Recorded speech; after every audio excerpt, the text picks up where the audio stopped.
talk about Ange, because obviously there was some stuff to talk about in his press conference. Yeah, he's very prickly in his press conference. Definitely wasn't in a good mood.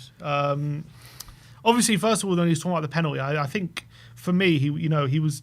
I think I know he was being asked about it in the press conference. He was asked basically, was there anything between Johnson and Tell? Like, did you agree with, Tell getting the penalty, essentially, all that kind of stuff? And his response was, I think this whole thing is basically ridiculous, like that you're even questioning it. He said you're turning gold into crap. I guess the gold is that the guy who was put down to take the penalty was Tell, and he took a good penalty and we scored, and people are trying to make this into a negative situation because Johnson wanted it and he wanted a hat-trick. But first of all, I think he's probably overestimating how much noise there was around this. There was a bit, but I don't think anyone's was really saying it was a bad decision to give Johnson the penalty. Well, a lot of people are saying, well, you should have given Johnson the penalty because he was on a hat-trick. Like, what a stupid decision it's been. Like, a lot of people have been talking about it, and I just feel like, what's the point? Like, who cares? Like, Johnson wasn't really asked about it. Like, Johnson, yeah, he wanted to take the penalty, he wanted to score a hat-trick, but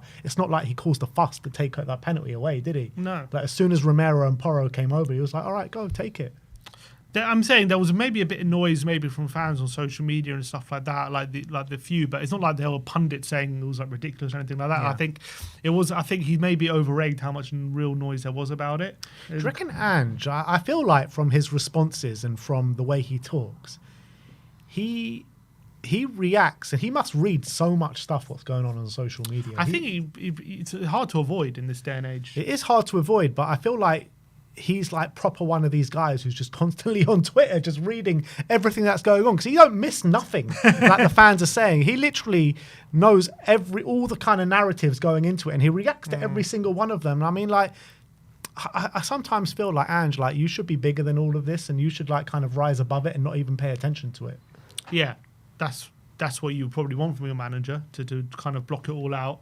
But clearly he does see it because he responds to it. He spoke about a article John Cross wrote about him, which is quite interesting to discuss. He said that he was talking about the negativity. I think a few things he said are quite interesting in that response. He was talking about trying to kind of win the fans back over. Essentially, I'm paraphrasing, but he was basically saying, do you need like a big performance to kind of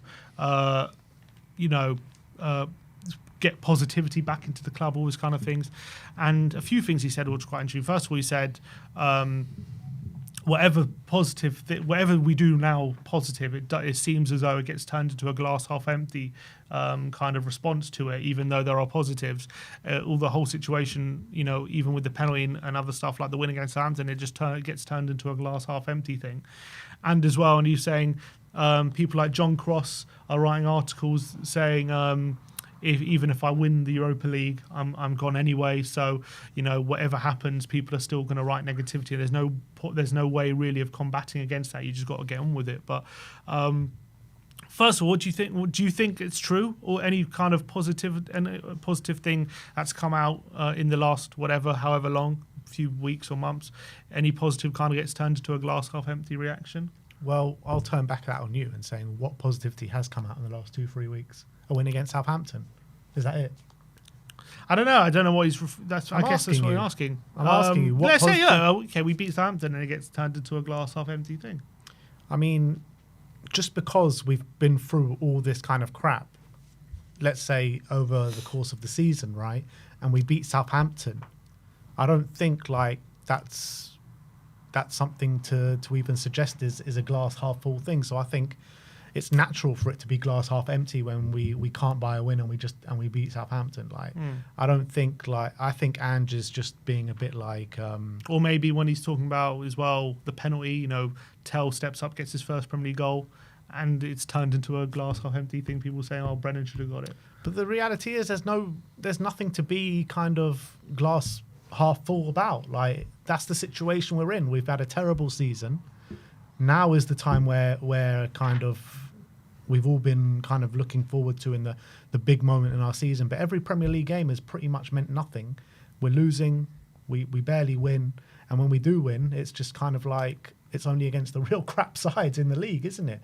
So, I mean, there's nothing really of what we've seen of late to really like hold on to and being like, oh, you know what, we're actually going places. So, but do you think what he's saying, like whatever he can do whatever he does at the moment, someone's in terms of positivity going forward, like he can't really combat against the negativity because people like John Cross are writing articles saying even if he wins it, he should go anyway. So do you think, let's say we get a really positive result tomorrow and like we win 2 or 3 by 2 or 3 goals, will people still turn that into a glass half empty reaction? No, definitely not, because this is the moment, right? This is the moment where it really matters. So if we go and win a 2-3 nil lead, no one can say nothing about this specific tie. There's nothing negative to take from that. Whereas opposed to a Southampton game where we win 3-1 and the second half performance is dire, you know what I mean? There's a lot of negatives to take from that. Mm-hmm. Even though it's a win. It's a win against the team bottom of the league who just got relegated, the earliest relegation we've seen in Premier League history, and potentially going on to beat Derby's record in terms of least Premier League points ever. Mm-hmm. So there's a lot of negatives to take from that. But you can put that to bed if you go and beat Frankfurt 2-3-0. Because if we go beat Frankfurt 2 or 3-0, then that's a genuine chance of going into the next round. You would say like a very high chance to go into the next round. And suddenly we're in a European semi-final. And I feel like people can kind of put all that stuff to bed if we can go on and get to the final of the Europa League, because that's what it's all about right now. So do you disagree with what John Cross wrote in his article? What, that he should go if... even if we win it, he's got to go. I mean, right here, right now, I feel like he probably should go at the end of the season, regardless. However, I might feel a bit different if we actually do win that trophy. I'm not too sure right now, but right now I just can't see how we can move forward with how bad our league form has been, because the league is supposed to be the bread and butter at the end of the day. And if we're finishing like in the lower third of the league, no matter what injury crisis you have, it's nowhere near good enough. Yeah, but can you really imagine yourself being kind of, after in May we've just won a European trophy? That's the thing. I think my mind probably would be changed if we go and win that trophy, but I'm just talking about where my mindset's at right now. I hear you. But imagine if you're Ange in that situation and you're reading an article. I'm sure that would be frustrating or annoying to read. Someone writing like you're trying your hardest to like get this team to lift this trophy, and you're reading an article that's saying even if you win it, it's not going to matter for your job, and you should still be sacked anyway. Yeah, look, it's annoying for him, but he's got to understand we're sitting 14th, 15th, wherever we are in the league, and for a club like us, we haven't seen us being in this place in the league at this stage of the season for God knows how long. But as well, if we won the European competition, we haven't seen that for 40 years since the 80s. Yeah. So it goes both ways. If we it does go both ways, but the reality is we're only in the quarterfinal. But the point is, I know what you're saying. Yeah. I know. No, it's true. But also, when we were winning UEFA Cups, like we were still in a decent place in the league. Like you can't be 15th in the league. You just can't. So, look, I think my mind probably would change come the end of the season if we were to win the Europa League, and I just feel like we were saying on the panel, if we were to win the Europa League and then we'd get off to a dodgy start next season, it'll probably be gone early doors. Or if we didn't get off to a dodgy start? Then he'll keep his job. He'll keep his job. See, glass half full. Come on. And what else? But you can't kind of criticise fans for being glass half full with what we've been through all season. I completely agree. We've just been hammered with so much disappointment. Just disappointment after disappointment, let's be honest. It's been just such a constant. Like there's been pretty much no let up, with very, very few kind of moments where we're really high. The only moment really there was, but one of the best moments, obviously winning the Liverpool Carabao Cup first leg, but that was only one leg. A few batterings early in the season when we beat West Ham and Villa, and we winning at Old Trafford. Obviously, we're beating the Etihad. So we had some really good performances, but especially since November time, or was it since it's December time? It's just been hammered home with so much disappointment. We've just been battered and bruised. So I think when you go through that much disappointment for that long, it's hard to ask anyone to kind of believe that disappointment won't continue, essentially. But if we go win 2 or 3-0 tomorrow night, I think belief does start to come back in this tournament alone anyway. And that's all we need right now. I know this season has been a massive disappointment, but we just need that little bit of belief to say that we can go all the way in this competition. And I think right now, right here, right now, I don't think many Spurs fans think that we can go all the way. But with a convincing win tomorrow night, I think that could change. Yeah, I think, because I think we haven't had a real convincing win for a while. So if we can pull one out the bag where it matters most, all of a sudden you start to think maybe we can step up in these situations and we can get this football back playing again. And maybe, the team is showing a bit more cohesion, which we haven't seen in a while. And those are really, really crucial things. And also, it'll be so important for Ange's relationship with the fans, which has broken down so much in recent weeks, especially with what happened at Chelsea. And do you reckon there's any chance we can hear that Ange Postecoglou song again being sung in the stadium? If we win 2 or 3, I reckon it will come out. Well, tomorrow, you reckon? Yeah, it could come out tomorrow. I reckon it could. Jeez. If we win 2 or 3-0, then I want to see, no matter what your feelings are on Ange, whether he should stay or go, if we win 2 or 3-0, this is what we want at our football club. We want wins, right? Mm-hmm. We want 2 or 3-0. It doesn't matter if you're right or wrong. This is where kind of I think a few people get lost in kind of what we're trying to do here, because we're trying to win games of football. We're trying to win a trophy here. We're trying to win games significantly and putting our best chance into winning this trophy. Like, it doesn't matter whether you're right or wrong about Ange. What matters is if we win games of football. And if we win this game tomorrow night, 2 or 3-0, then everyone's going to deserve their plaudits. And that's including Ange. This is the first Europa League quarter-final at this stadium, isn't it? Yeah. Europa League, yeah. Yeah, Europa League, yeah. First Europa League quarter-final.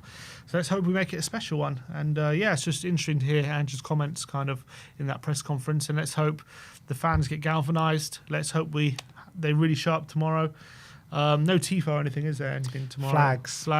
Flags. I think Spurs put out an email, says THFC Flags have asked people to get down there early and start waving the flags that they give out before the game. So only in the south stand, I'm guessing? I think only in the south stand, yeah. Okay, should be good then.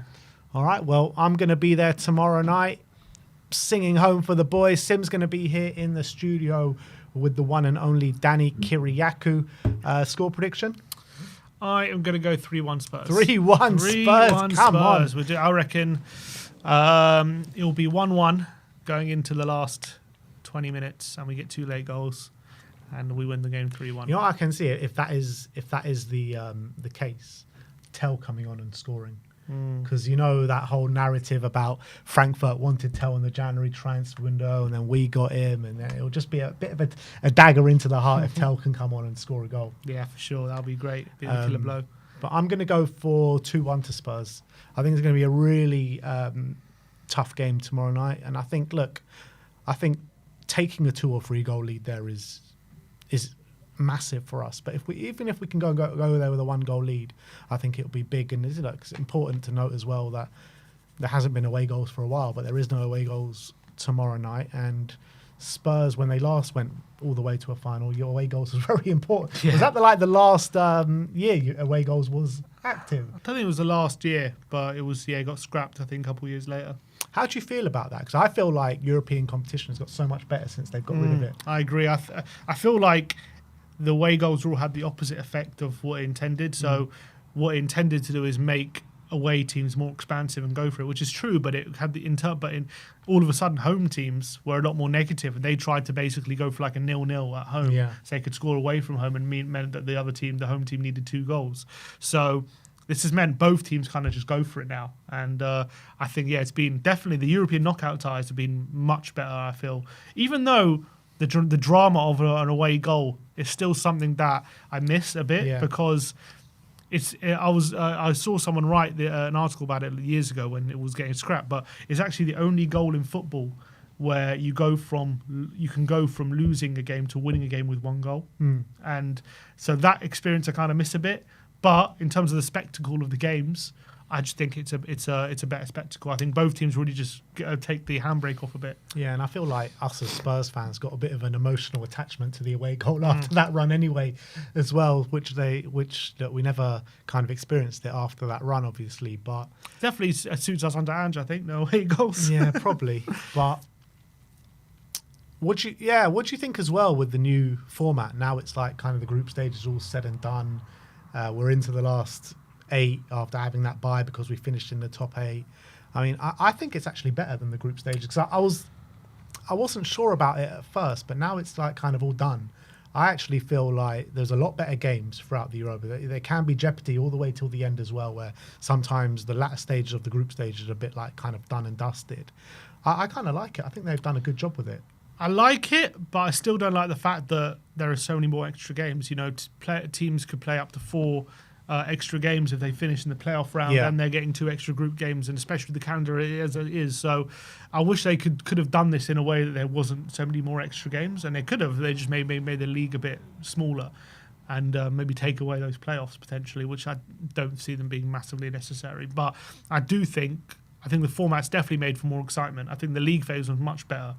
A lot of people were saying, you know, in a weird way, the league phase, like up until maybe the last 2 game weeks, maybe people didn't understand the jeopardy, so maybe the excitement wasn't really there. But then the last 2 game weeks, it was absolute chaos. People jumping from like top 8 and then going the out, Man and City, it was PSG, and all that in the Champions League. It's just nuts. So that was great. I think the league phase is definitely much more exciting, and I also like the fact you're playing all different opponents, and it's just one big league phase as opposed to little groups. I like that as well. I guess in a strange way, like the middle part of the group stage is actually not as exciting. I mean, the end is what's really exciting. The rest of it is just like usual. Yeah, essentially, because once you win 3 games, 2 or 3 out of your 8, you know you're kind of not going to be in the bottom 8, so or bottom whatever. So it's not like it doesn't really matter. But getting in that top 8 is actually quite important. Yeah, because I mean, we won our first 3 games, and it was still like touch and go whether we're going to finish in the top 8 pretty much the whole group phase. And then the knockouts and the knockouts are always great. So look, big game, massive game. If you are going, sing up for the boys and show your utmost support. No matter what you feel, whether you're Anjin and out disgruntlement towards the club right now, which there is a lot of, it's important that we can just go and unite as one fan base and really get behind the team in a massive game for Tottenham Hotspur. Come and join us on the watch along tomorrow night, where it is Sim and Danny Kiriakou. I'll be getting all the footage from inside the ground tomorrow night. But thank you all for joining us today. Put your score predictions in the comment section below. Like, subscribe, and comment. And as always, come on, you Spurs.